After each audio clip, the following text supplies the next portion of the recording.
Hey guys, this is Mike Mahaffey, the old bastard BJJ guy, here for BJJ Mental Models.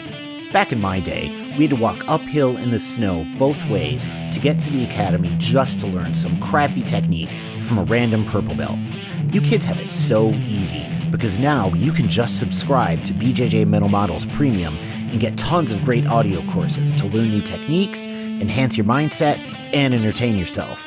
You can even get personalized rolling reviews from some of your favorite BJJ Mental Models coaches, including me. It's like having your own seminar, you spoiled little whippersnappers. So what are you waiting for? Subscribe to BJJ Mental Models Premium right now, get off my lawn, and go train.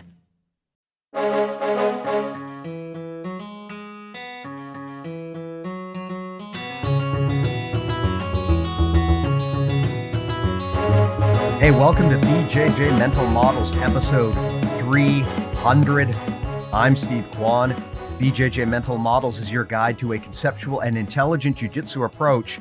And for a momentous occasion like this, 300 episodes in, there is quite literally only one guest that you could have for a chat of this magnitude. And that is, of course, James 300 Foster. James, how's it going, my friend? It's going great, man. I'm honored to be here for your 300th episode. How cool is that? It is pretty cool. I had agreed many years ago, I believe, I think around the time that you and I first got connected, because you had been on the podcast before quite a while ago. And I told you, when we get to 300, you can have the spot. Can't think of anyone with a better name than you to be on an episode like this. But for those not familiar with you, why don't you tell the story here? Tell us a little bit about yourself for people who maybe haven't heard of you, or maybe they heard us talk, but that was just so long ago. Sounds good. So I started jiu-jitsu officially way back in the mid-90s. I was in karate starting at the age of 10. I always had a love of martial arts, always wanted to train, and did BJJ as a result of seeing Royce Gracie in the UFC, which I think is the common origin story for a lot of us around that time period of how we discovered jiu-jitsu. So did karate from about the age of 10 till almost 19 or so, and then made the switch full-time to BJJ, and I'm over, I think I'm over 28 years in now as of today. So my passion, it's my livelihood, and I couldn't be happier to be involved with this wonderful martial art for all these years. Honestly, can't believe that it's been that long. I think 1996 was when I officially started, but I've been dabbling a little bit here and there prior to that. We were trying to reverse engineer what we were seeing Royce do in the UFC. Well, hey, I got a question for you. Are you going to abandon your jiu-jitsu career at some point to focus on competitive arm wrestling? Because, man, I follow you on social, and those are some big boys you're in there with when you do the arm wrestling business. They really are. I'm doing both right now. So I've actually done 3 arm wrestling competitions now. I've only been arm wrestling, like, as far as seriously training for it for the past couple of years. And I'm doing decent for the level of inexperience I have. I've actually, the last tournament I did, I ended up placing, I got silver in the left arm pro division. So going against way more experienced people. And like you said, a bunch of monsters. Some of those guys make me look tiny. I swear the guy that beat me in the final, the last one, his forearm was like bigger than my bicep, which is just crazy. I have about almost a 20-inch bicep. So, well, hey, when we were setting up a topic for this episode, something that you had proposed was talking about the balance of teaching and competing at the same time. It sounded to me like you're getting back onto the mats for competition again, but of course you run a gym as well. Why don't you tell us a bit about that? Plug the gym, talk about the culture there, and tell me about your competition plans and how these two things intersect. Yeah, so I run Foster Brazilian Jiu-Jitsu here in Washington State, specifically in Kent, Washington. I've been teaching there full-time, teaching Jiu-Jitsu full-time for over 21 years. We've been in our current location for 14 years. this year. And we provide an atmosphere that's open to everyone. We want everybody to be comfortable when they come in, have a positive, supportive atmosphere, and bring everybody up from your, average hobbyist to your elite level competitor. So I think last time I was on here, I was actually planning to compete at Master Worlds that year, and then I ended up getting injured.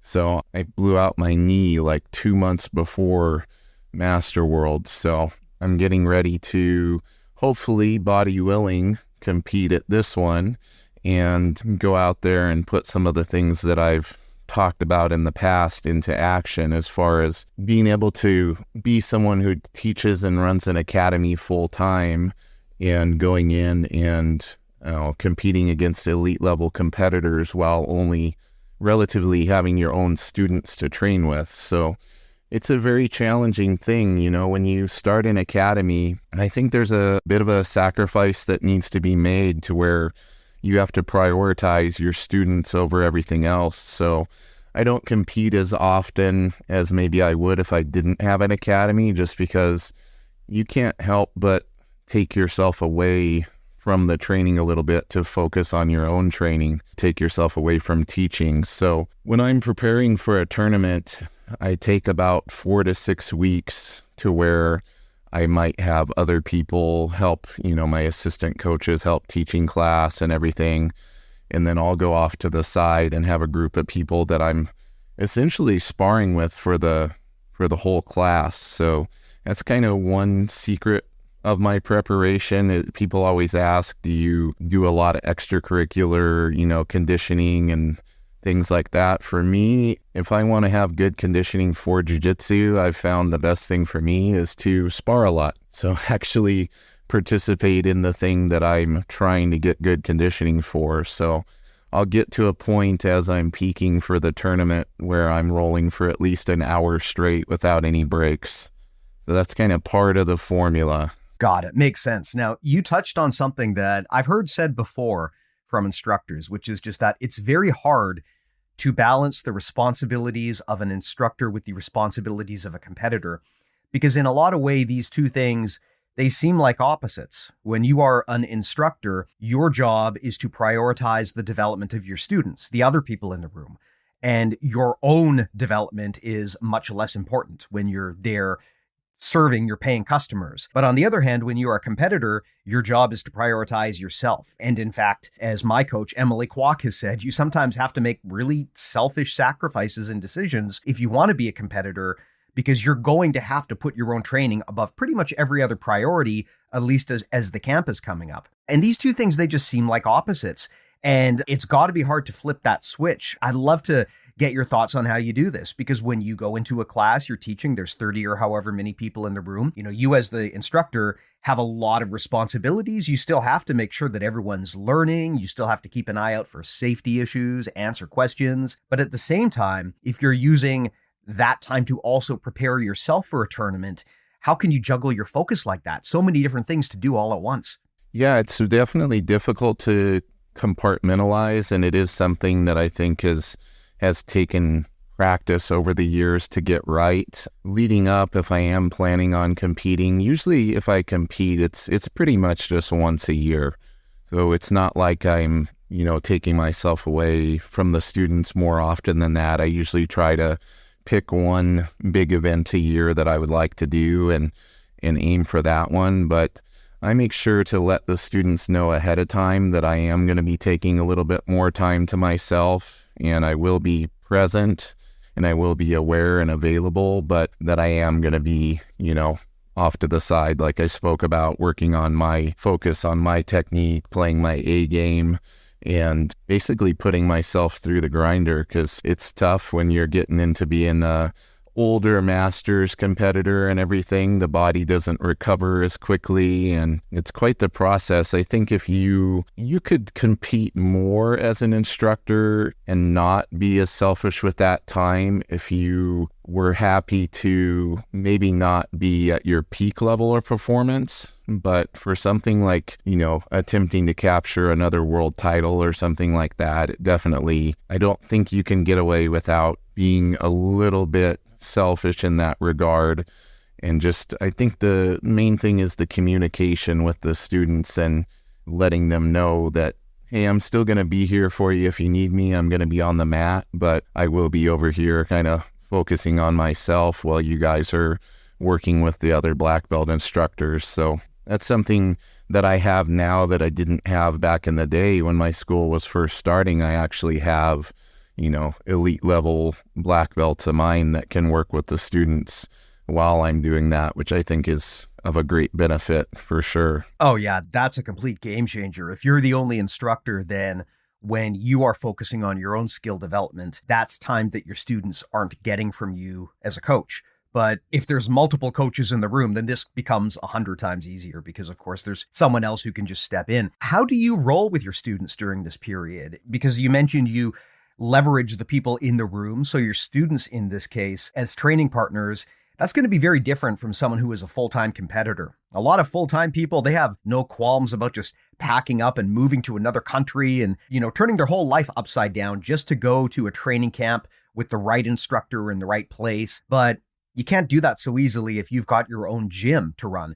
And you mentioned that you leverage your own students as training partners much of the time when you're prepping for competition. How does that look like? And what kind of level are we talking about here? Is this literally any student who wants to help, or are you focusing on just people who will simulate what you would expect when you go out there to compete? It's a little bit of both. So, I'm very blessed now in comparison to back in the day where I only had blue belts to work with. But even then, I was able to utilize training with those students to get ready for competitions, even though the level wasn't as high and maybe they weren't able to push me in certain regards. And back then, I was still teaching class and getting ready for the tournaments at the same time, because like we talked about, back then I did not have the assistant coaches to help me, so I couldn't, separate myself from the class and do what I do now. But what I do is I usually look at the students. I take a mixture of students that I know have attributes that make them difficult from certain areas. So maybe I have one person that I know their open guard is really killer, so I make sure they're in the group, make sure that I have somebody that has great passing and somebody who has great pressure and all these different elements that kind of simulate or emulate a top-level competitor that I'll be going against. So I'm looking to, utilize those assets of their game, the things that they do best, to make sure I'm sharp in those areas. So when I go into the competition, really nothing's a surprise to me because I've, sort of had an amalgamation of all the different styles. I'm just not getting them from a single individual. I'm getting them from numerous different people and different body types, different frames, different, weights and everything. Now, just for those who aren't familiar with you, you're a much bigger dude. Like, what do you walk around at? What kind of weight are you competing at? Would be curious to maybe explain that, because when it comes to prepping for a fight camp, body size matters a lot, because if you are at kind of an outlier or a rare body type or rare body size, you might struggle to find people in the gym who will be able to simulate that experience, right? So I'd love to maybe hear a bit more about this. Well, so yeah, you're not exaggerating. I am big. I'm 6'5", and all the arm wrestling training has me at about quite a bit more muscular 310 pounds now. So all the people who thought the 300 nickname was related to my weight, it's not. I'm 310 right now, and definitely, it's challenging when you are a bigger competitor or a bigger practitioner. What I've found always that works best for me is, despite not having anybody really the same size as me, I do have people in relative height range to me. So I think for me, if I'm getting ready for competing against the types of individuals that I face in my division, there's a lot of taller individuals in there. So I think having some taller practitioners to work with has always benefited me, because the leverage points change as far as other challenges of maybe them not being as big or as strong. I always have made an effort to roll to the size of my training partners into their level of strength and everything. So I tend to match what they have and really keep myself honest on my technique. And one trick that I've always utilized is to, if I don't have people there that can maybe, hold me and put me in side control or put me in mount and have a lot of pressure, is I'll save that until I'm completely exhausted. So like 50 minutes into the hour straight of rolling, then have some of the bigger people come in and really put the pressure on me after I'm already exhausted. So I make sure that I'm utilizing my technique, and it's a real boost in confidence when you know you can do that when you're completely exhausted. You can still escape, and you're like, man, if I'm fresh in the competition, like this isn't going to be anything compared to this. So I really think it's like putting yourself into the fire and in the worst of the worst, and really getting that all out in the training definitely boosts my confidence when I go into the competition. And that, along with knowing that the fact that you can get to a point where you're rolling an hour or more nonstop without breaks, it's like, what's a handful of 5-minute matches going to be? Like, I've done like 8 5-minute matches at a tournament, and it hasn't been anything compared to the training I put myself through. Yeah, that's a good point. I mean, one thing about cardio is you can train your jiu-jitsu cardio quite effectively, even if you don't have a lot of people bigger than you in the gym, because all you need is someone who's really fast and technical to simulate that, right? Now, that's not going to be exactly the same as having some giant person sitting on top of you, but it still lets you at least develop your cardio. I would assume that's easier to simulate in your situation than simulating size, because you're either big or you're not. Yeah, and I do have some big students, so I do have the guys that come in and help me, that are in the higher weight categories that I will have come in and help me out with making sure I get substantially crushed every now and again, just so it's not a shock if it ends up happening in the competition. Right. Now, something you talked about, which I'd love to expand on, is this idea of how you handicap yourself when you're rolling with someone so that you force yourself to work. You mentioned earlier about keeping yourself honest, so trying not to rely on strength if you have a big strength advantage.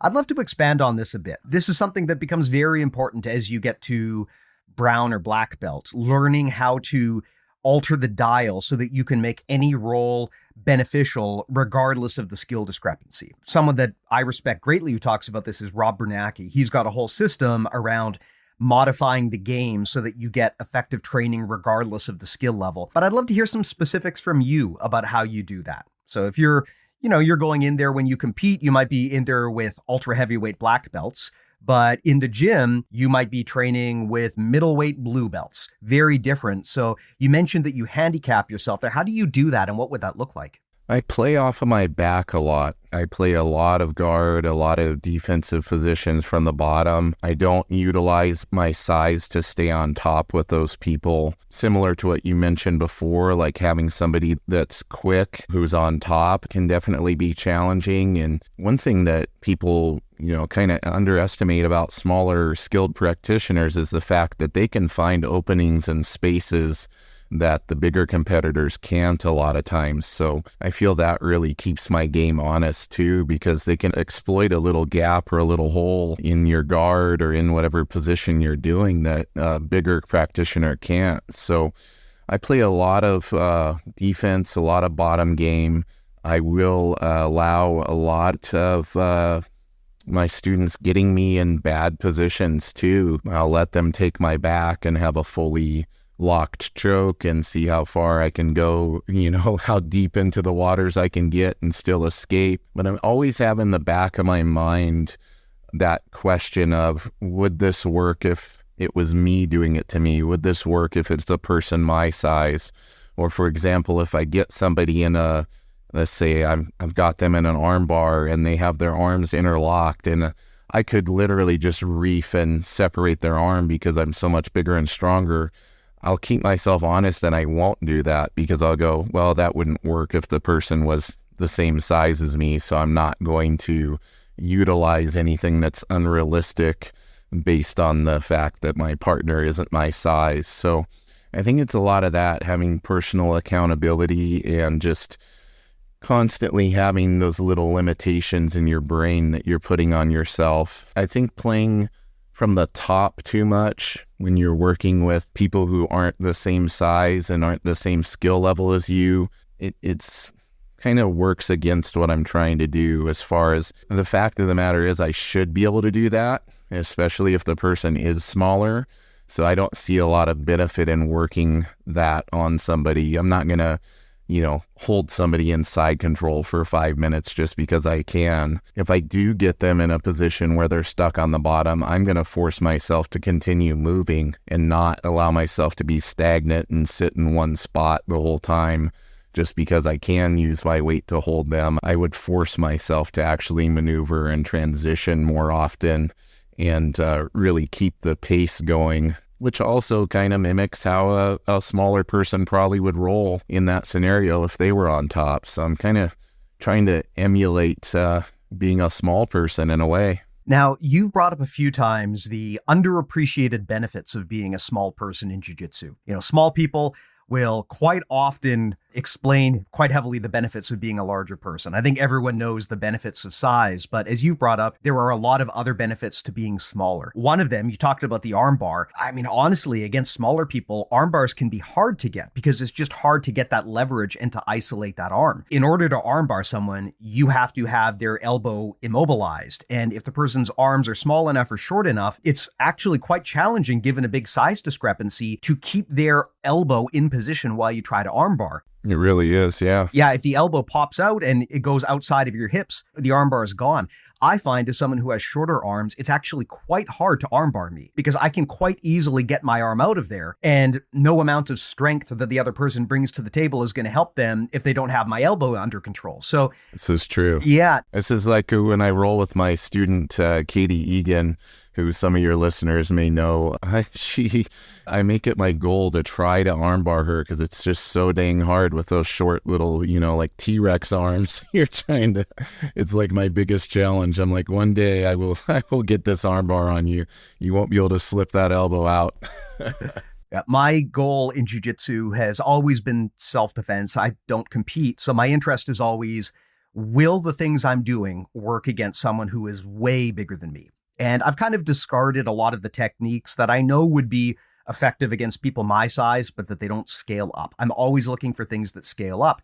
And what I found after building a whole game around this is there are actually a lot of really great options if you're a small person, because as you mentioned, getting limb extension can be very hard on a small person. And if a small person takes advantage of that, it's actually easy to build a giant killer game that can exploit those vulnerabilities in bigger people. So that's always something I think that we have to be mindful of when we're training, which is trying to figure out how do the things we're doing in the gym map to the things that we're going to do in a live environment? And what does that live environment look like? If you are only ever competing against people your own size, then there's a lot of options on the table. But if you're going into an absolute division, regardless of whether you're big and you're fighting smaller people or you're small and you're fighting bigger people, there needs to be an awareness that some of the things that you do may or may not work the way that they normally would against people in your own weight class. And I think that's an aspect of jiu-jitsu that often isn't considered enough or taught enough. There's this perception that if your technique is good enough, you can just make it work whenever. But in reality, there's a lot of techniques that have floors and they have ceilings, and beyond too much of a body type discrepancy, they just don't work very well. Yeah, 100%.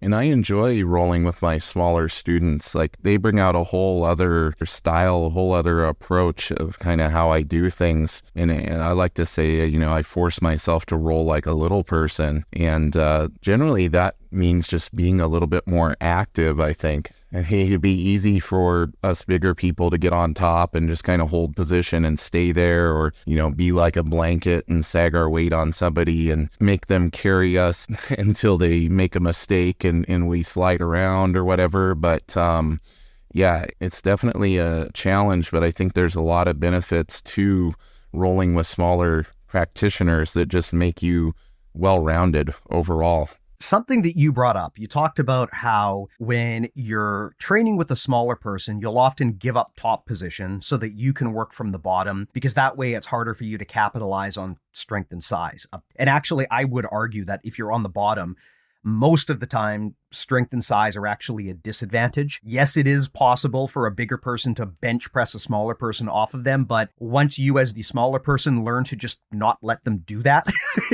suddenly being a bigger person can be a huge liability on the bottom because the person on top just has so much more mobility than you. Something I want to get your feedback on is when you do this, when you go into your training room and you give up the top position, you cede it to a smaller person so that you can no longer rely on your size and strength. Do you worry that you're now training a skill set that won't help you in competition? Because that's kind of the opposite of your game plan when you compete, right? When you go against someone your size, presumably you're going to try to get on top of them.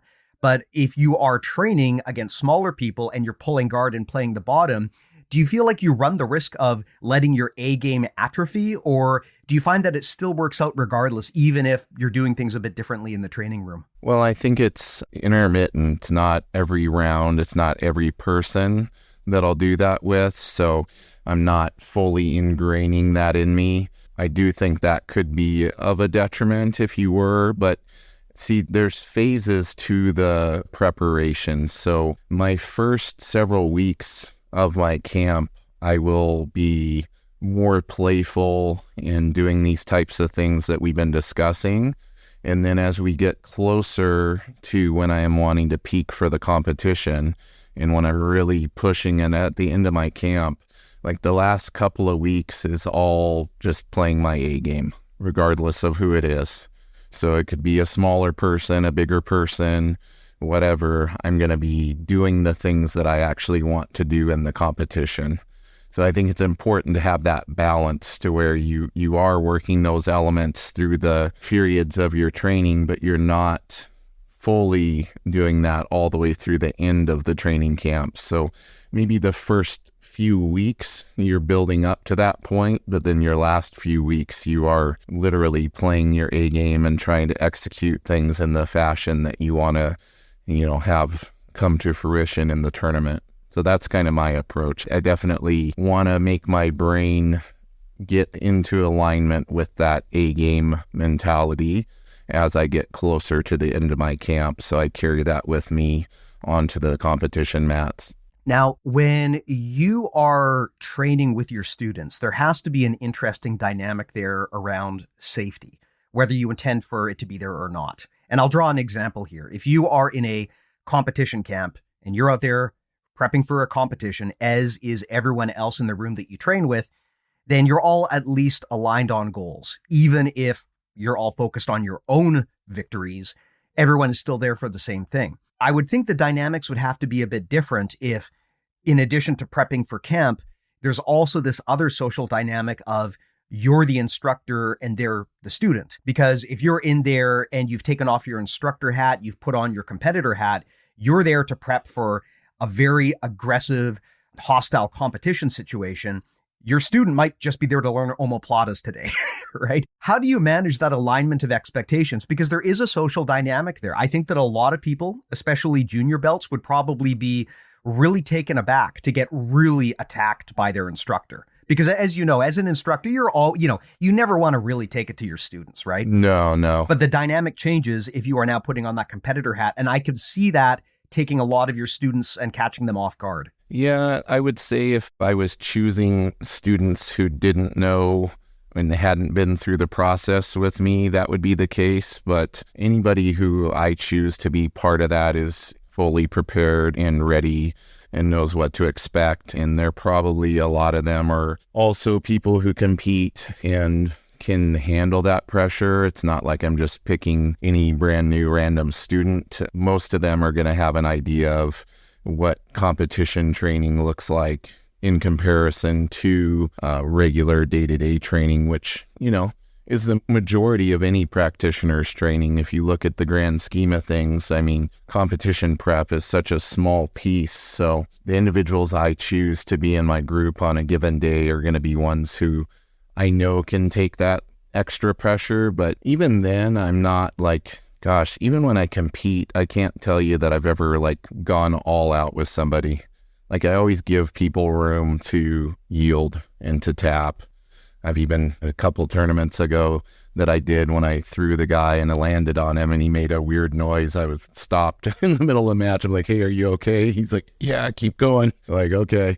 Like, I'm not, my mentality is not to break the other person and to remain in control the entire time, even if I am upping the intensity. So again, it's kind of one of those balancing act types of things. And I think, unfortunately, like if you're listening and trying to apply a lot of this, a lot of it comes with experience. And there's no substitute for experience. And doing this for so many years, I've been able to refine a lot of these principles and things, a lot of these approaches to my training, and figured out what works, what doesn't, and how to take care of the fellow students while, making sure to push myself but not injure them. It's definitely a juggling act for sure, but I think it's something with mindfulness that you can definitely apply to your training. You just have to be a little bit more on top of yourself. How do you find the safety profile of the room changes when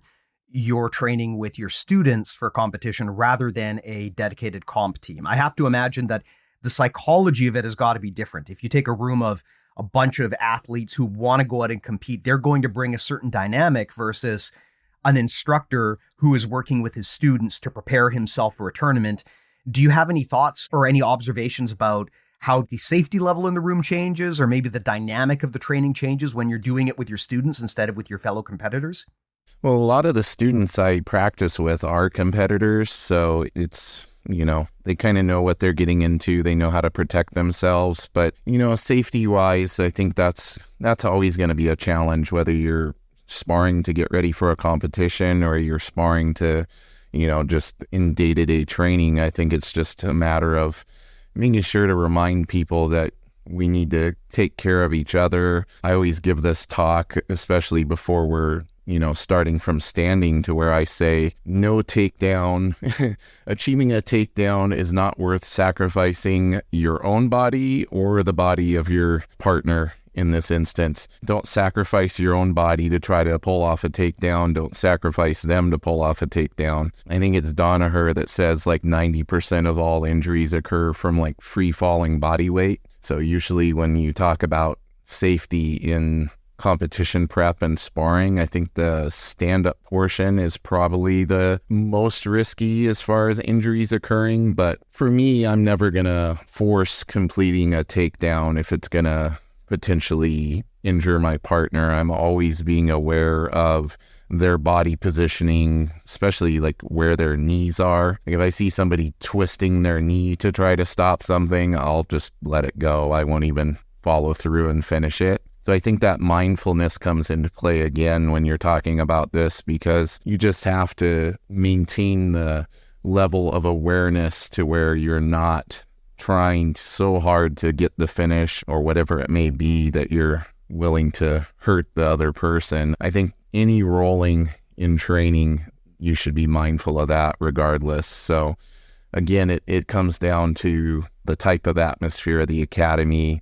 Everybody on board knows, the expectation and knows that they're supposed to keep their fellow training partner safe, and they're going to be trying to keep me safe too. If I'm being dumb and doing something, I'm sure they would let it go and move on to something else and save me from myself as well. I, again, not a competitor, and I have no data to back this up. But if I were to make an assumption and just a personal preference based on a guess, I would probably assume it's safer if you're an instructor to train with your students than it would be to just go into a room of other competitors that you don't necessarily know. Because one thing about the instructor-student relationship is the instructor is terrified of hurting their students, and the students are terrified of hurting their instructor. So that's one of the things I love about that relationship. I always feel safer rolling with my instructor than anyone else, and I hope that my instructor feels safe rolling with me as well, because both of us are invested in protecting the other person. There's also this student-mentor relationship, and when you're in that relationship with someone, it's never a good look to injure the other person, regardless of whether you're the student or the mentor.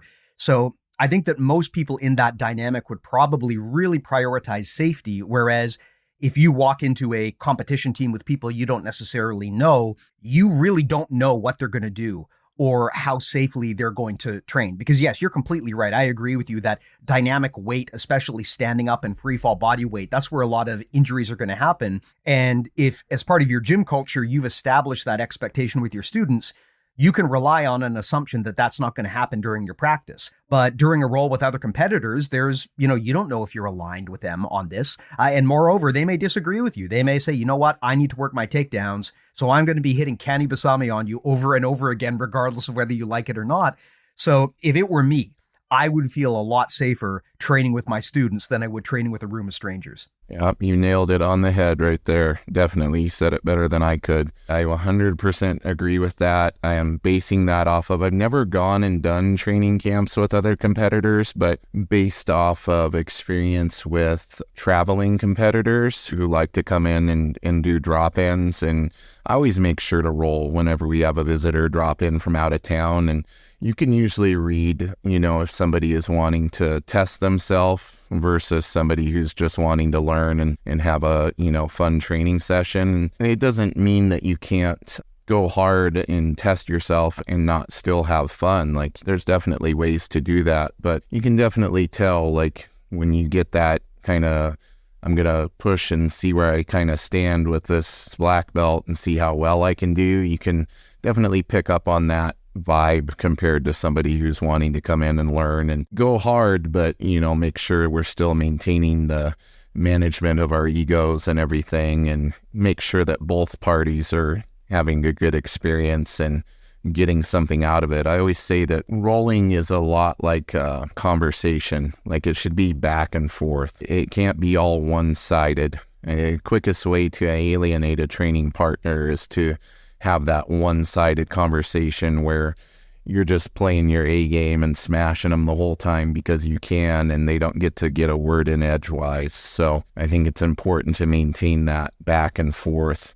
I'm not going to hold some blue belt in side control for 10 minutes just because I can. Like, I should be able to do that. But if I show them how to get out and then they start escaping every time I get them in side control, that just forces me to get better, and we both learn something and we both gain experience and get better as a result of that. So to me, that's kind of the most beneficial approach to training and sparring and everything. Now, when you are seriously prepping for a competition or you're trying to really focus on developing a skill, one of the most important things is to make sure you get as much live practice in that area as possible. And so something I would want to ask you is, do you find yourself in a situation where you have to turn down roles with your students because it would take away your training time? And if so, how do you do that? So as an example, you've got a competition next week. You need to make sure all of your time is focused on realistic, targeted live practice, but Bob the white belt comes up and says, hey, do you want to do a 5-minute round? What do you do in that situation? Do you shoot him down and say, look, I can't spend the time right now? Or do you go and entertain him,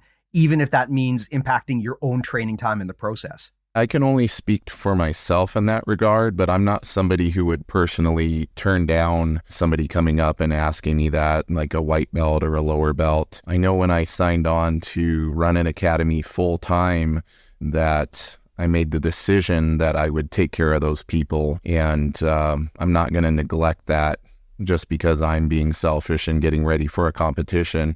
I'll simply just adjust the intensity of the training with them, and it's only 5 minutes. I mean, if it's a 5-minute round, like, that's not going to take away from my training and have a negative impact. There's always something you can work on, even if you are maybe wanting to rest or whatever it is that you're trying to achieve from your role. You should be able to get that, especially if you're working with a lower belt. Like, there should be no reason why you can't take the time to do that. But that's just my personal opinion and how I would approach that. I made that commitment to having priority number one be that I am a full-time academy owner. My name's on the building, and I want to make sure that I'm supporting and taking care of my students regardless of their level and regardless of what I'm preparing for. Yeah, it's a tough one because on one hand, I really believe that jiu-jitsu should always be consent-based. And you should be able to turn down a role for any reason if you're not comfortable or you don't feel safe. Yeah, I agree. There's a lot of people that I would turn down a role with just because even if they're junior belts for me, I just don't trust them to be safe. Even if they don't mean to hurt someone, Sometimes people just haven't established body control yet. I think it's always fair to turn down a roll. And I have been turned down from people who are preparing for competition. As an example, I mean, I train with some MMA fighters, and there have been times when I've asked them if they want to roll, and they say, sorry, Steve, not today, because I've got an MMA fight in 1 week, and I need to work on my wall wrestling. And if I roll with you, you're going to pull turtle and you're going to try to smother me or something like that, right? Like right. The kind of jiu-jitsu, I mean, for people who have never rolled with me, if you see the way that I act online, I basically roll the exact same way. My entire jiu-jitsu game is memes and trolling, effectively. I love doing dumb stuff. And so someone like me, that can be fun to roll with, but it's not going to give you a good simulation of what to expect in a competition. And if someone is really pressed for time, especially if there's someone who can only train for a limited amount of time every day, I do not begrudge anyone for turning down a roll because they have to focus on someone else. Yeah, that's fair. Now, that said, though, you bring up a good point, which is that when you put your name on the building outside and you are the gym owner, there is something that you have to consider, which is your professional reputation, right? If someone comes in and they want to train with you and you as the coach shoot them down, even for a completely valid reason, like I got a competition tomorrow, right? Even if you've got a valid reason, the customer isn't inside your head. They don't necessarily understand why you turned them down. They just know that they might have found you standoffish. They might have had a bad experience at your gym. You could find out that you got a 1-star Google review because of that, because the instructor was aloof, because they wouldn't train with the new white belt, right? Even if you had a perfectly valid reason to say no, if you are the instructor, you always have to consider how customer service is going to be impacted when you prioritize yourself. So that's always, I think, an area of give and take that the business owner needs to consider. How do I prioritize what I need to do versus how do I continue to provide my customers with the service they're paying for? Definitely. And I think it's important to note when I am preparing for a competition, I'm going to have certain classes where the students know I'm just not rolling during that class because it's a rest day or a rest class for that day. Like often I'll have days where I teach numerous, 3 or 4 classes in a day, and maybe the morning class I'm not rolling, but then I'll roll in the evening class. So it's kind of handled in that regard. Like if I'm not going to turn down an individual role if it's a class that I'm already planning to roll in, but if it's a class where I'm just not rolling with anyone, it's made clear that, hey, I'm resting this morning, I'm going to train hard tonight type of thing. Yeah, you're not refusing a role with someone, you're refusing a role with everyone, right? Correct. I'm not turning down a specific individual. I'm literally, letting my body recover during that time period. Now, something I want to get your thoughts on, how do you maximize the value of everybody in the room when it comes to building a training camp? So that might not even just be about your training, but it could be how you help your other competitors get ready. I bring this up because a lot of hobbyists or less experienced grapplers often feel like they just don't bring any value to the team. There's kind of this rampant imposter syndrome in jiu-jitsu where people just consistently and continuously don't feel like they're good enough or that they have anything to contribute. And something that I have heard from a lot of high-level athletes is that some of the most valuable people in the room are white and blue belts because they might be able to provide a very specific type of training that you can't get from anybody else. Or maybe the training itself isn't their value. Maybe they're just excellent at tape study or helping put together a nutritional plan or doing some of the admin that comes with doing a competition, right? I mean, having someone on your team who will sort out your sponsorships for you, that's tremendously valuable as an athlete. So I know, and I'm sure you would agree, that everyone in the gym can bring value to the competition team, even if they're not a great competitor, even if they don't compete at all. But I'd love to hear your thoughts on this and maybe what that looks like in your gym, if you've got some examples. Yeah, for our gym, I think it's important to note that our competition classes, they're open to non-competitors as well. So what I tell people is you have a purpose, whether you compete or not, you can help your fellow training partners and your teammates by coming in and working with them. So we make sure everybody is looked at as if they're on the same level, regardless of whether they compete or not. And I would say the majority of the people in our competition classes a lot of them are people that have never done one competition, but they love coming in and helping the team prepare and being somebody that their teammate can work with and They really take pride in contributing to that process of the person getting ready for their event.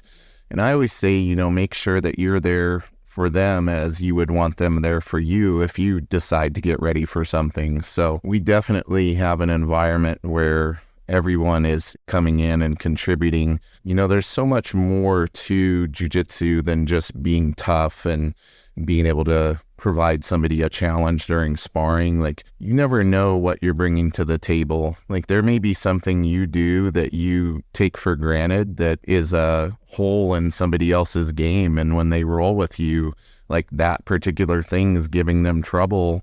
And as a result, they develop an approach and an answer to defending that could end up helping them, when they're in a tournament somewhere and somebody has that approach. So I think it's very important for people to understand that we all bring something to the table, even if we can't see it in ourselves. I think it's just a matter of being open and making yourself available to help, and not looking down on yourself maybe because you don't see yourself as somebody who's competitive or don't think there's something that you can bring to the role. Man, some of the funnest roles for me are with lower belts because they just try stuff. Like, they don't have the inhibition to go, I shouldn't do that because of this. It's like, no, a lot of times they just try things, and sometimes they do something really cool that is unexpected. And then as a result, you either develop a new technique from it, or you develop a deeper understanding of just how vast jiu-jitsu is. And it was just an accident. It was just something they did because they didn't, potentially didn't even know better. That's a great point. We get so hung up on the right way to do things and what works at the highest levels. But I think we always must remember that crazy stuff that shouldn't work sometimes does.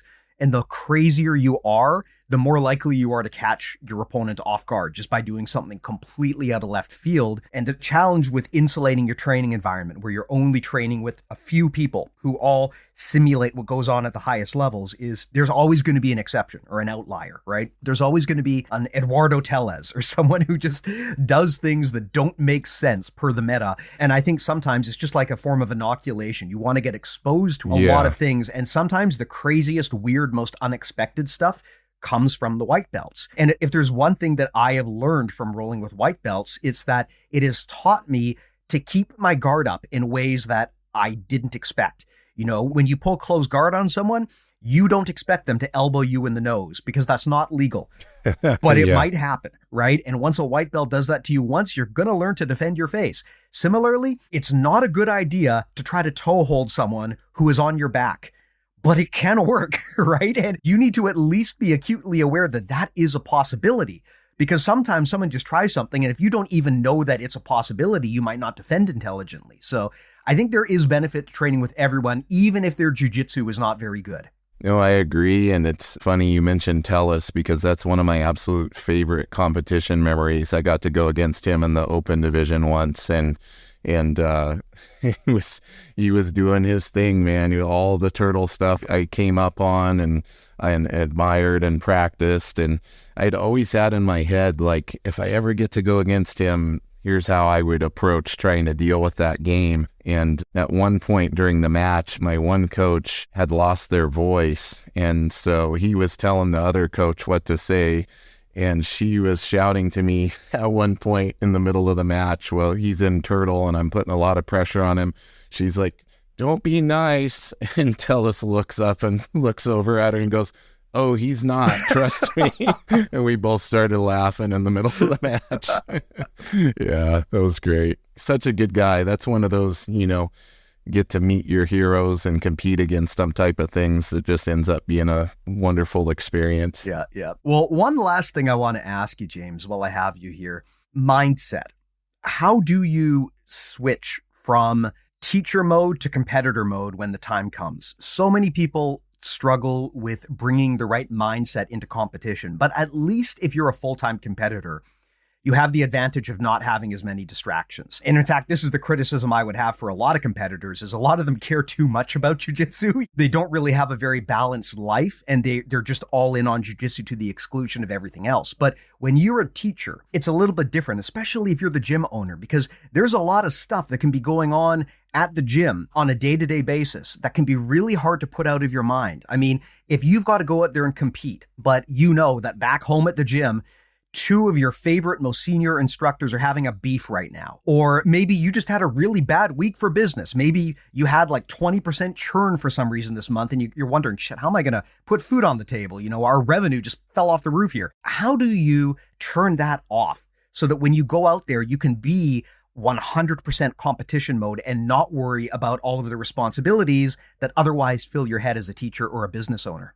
Well, I would say a lot of it comes from addressing any problems that occur right when they occur and not putting them off and hiding from them. So like you mentioned, hypothetical of instructors having a beef, which does happen, or, students and instructors having problems with each other or whatever. I address that stuff right away and don't put it off. I think that's important so I don't have anything lingering and waiting for me or something that I'm keeping in the back of my mind, like, oh, I'm going to have to address that when I get back from the tournament. I handle all of it like ASAP as soon as it occurs. But for me, I've gotten very good at compartmentalizing work or business side of things and going to compete for myself. When I compete, it's for me to have fun and test myself. So I really look forward to the competition. It's actually less for me like having other distractions. For me, it's more about like not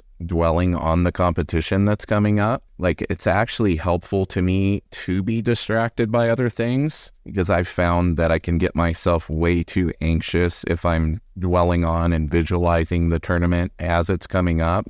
I actually distract myself and keep myself busy leading up till like the day of the tournament.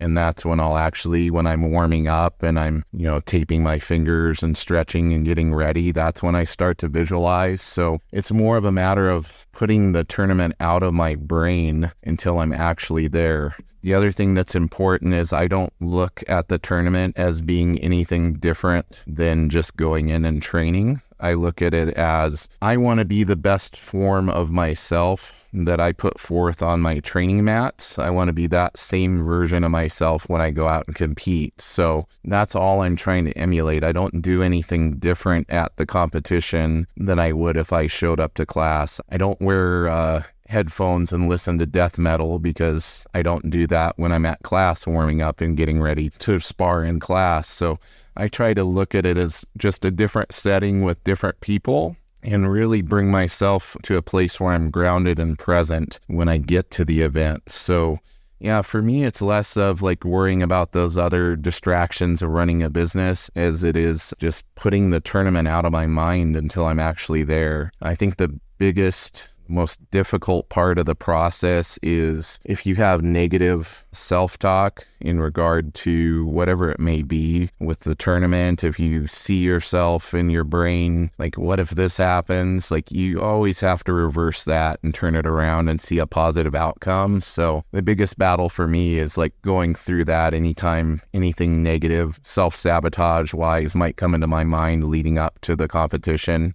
Like immediately addressing it and putting it in its place and seeing a positive outcome and changing it around to a positive outcome no matter what. Amazing, man. Well, I can't thank you enough, James, for coming by and closing off 300 episodes of this endeavor here with me. But before we do, any closing thoughts, anything you wanted to talk about, this teacher-competitor journey that we didn't cover yet in this conversation?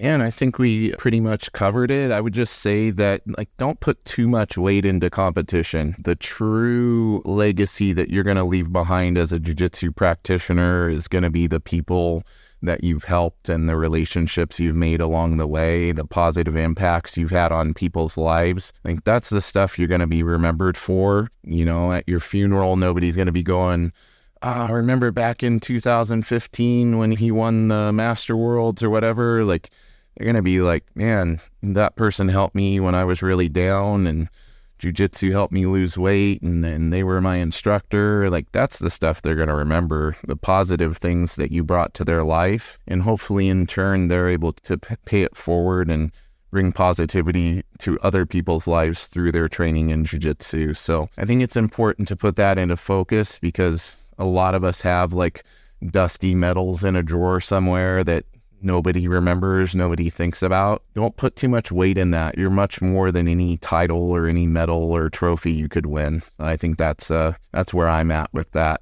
Very well said, sir. Well, if people listen to this chat and they think, man, this guy sounds like an amazing coach, I want him to bench press me with one arm.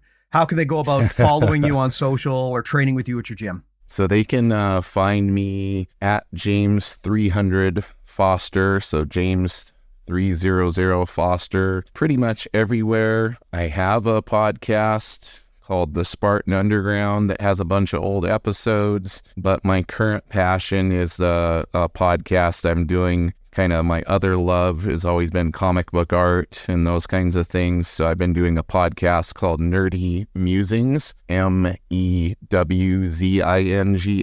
and I've been interviewing a lot of comic book professionals on there, and you guys can check that out if you're a fellow nerd and also want to see kind of a different side of my life other than jiu-jitsu. You know, I have been thinking for a while of launching a spin-off podcast, which is a podcast with jiu-jitsu athletes and coaches, but they're forbidden to talk about jiu-jitsu. They can only talk about their crazy, weird, nerdy hobbies. Like, I want to hear a podcast where Robert Deagle talks about the Star Wars prequels, or Liz Mitrovich talks about Warhammer, where you talk about comic books.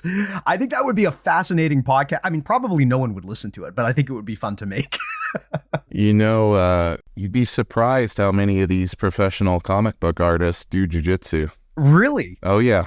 Yeah, there's several. My friend Ron Garney is a black belt. He's worked for Marvel for like over 30 years. Holy smokes. Yeah, he does Keanu Reeves' comic book called Berserker. Yeah, a lot of them do jiu-jitsu or some kind of martial arts. So when I have them on, we always talk about that. Like, what do you think it is about our brains that makes us attracted to these same things? It's been really cool. That actually would be a fun conversation to have with people. Just what is it about jiu-jitsu that people find so addictive? It's something that I've always kind of wondered. I mean, I've got my own guesses, but I'm pretty sure everyone has something different that they would say. But I always wonder, is there some psychological underpinning to what people like about it? Maybe a topic for a future episode. But yeah, there's got to be something there. In any event, man, I will put links to all of your stuff in the show notes. I will also put a link to our stuff. We're easy to find. Everything we make lives at bjjmentalmodels.com. If you go there, you will find, and I can now say, 300 episodes of this podcast. All of them are intended to be timeless and educational, so I definitely recommend going back and checking out the back catalog. Also, of course, our newsletter is closing in now on 11,000 subscribers. Definitely recommend signing up to that as well. It's completely free. And beyond all of that, the way that we pay the bills and the way that we really try to deliver value is on BJJ Mental Models Premium. You can get all of the details there at bjjmentalmodels.com, but if you are not familiar with what it is the world's largest library of jiu-jitsu audio courses on strategy, tactics, mental models, even philosophy where applicable. Really awesome resource. We also provide several premium podcasts that you can only get as a premium subscriber. One of those is The Highest Levels by Emily Kwok and Johannan. Another one of those is State of the Meta by Drew Foster. Just really awesome analysis into the sport and a great resource for people who want to get better faster. We also do rolling reviews. We've got an incredible team. If you go up to our coaching or our pro tiers, you can get direct feedback from, quite seriously, some of the best black belts in the world. And of course, all of this comes with a 7-day free trial. So please do check it out. It's how we fund everything here. It's how we keep this going. We're getting close to, with 300 episodes, I guess almost 6 years. And I definitely have no intention of winding things down, but it is the premium people who allow us to do this, to keep the show ad-free. So please do consider checking that out and supporting us if you haven't already. bjjmentalmodels.com is where you go to do that, but all of this I will link in the show notes. And I guess just as a closing thought, 300 episodes, I never thought we would get this far. We do on average one of these a week, so we're getting real close to 6 years of this. It has just been my absolute personal pleasure to make this for people over all of this time. I never get bored doing this. It is one of my favorite things to do. It has given me an opportunity to connect and share ideas with and to learn from and to help people all around the world. I have had the opportunity to work with, some of the best athletes there are, some of the best coaches, really the heroes in jiu-jitsu that I never thought I would have the opportunity to do that with. And so having this little podcast and running premium is what has enabled that. And all of that, it only matters because people listen to this. So to everyone who has listened to this for some period of time, whether this is your first episode or whether you've been here since day one. I just want to give a sincere thank you to everyone for making this possible and for supporting me along the way. And I just hope we can keep supporting you right back. But anyway, there you go. 300 episodes in the bank. And again, I cannot think of a better guest to have put this capstone on than Mr. James 300 Foster. So James, thanks again for coming by, sir. Thank you, my friend. I was honored. Well, see, now what we got to do is we got to find someone out there whose nickname is 400. So if you want to be on this podcast in about 2 years and your nickname is 400, shoot me a DM and we'll see what we can do. But thanks, James, man. Great to talk to you. And thanks to the listeners again. Truly, sincerely appreciate everyone being part of this. And we'll talk to you next time. See you soon.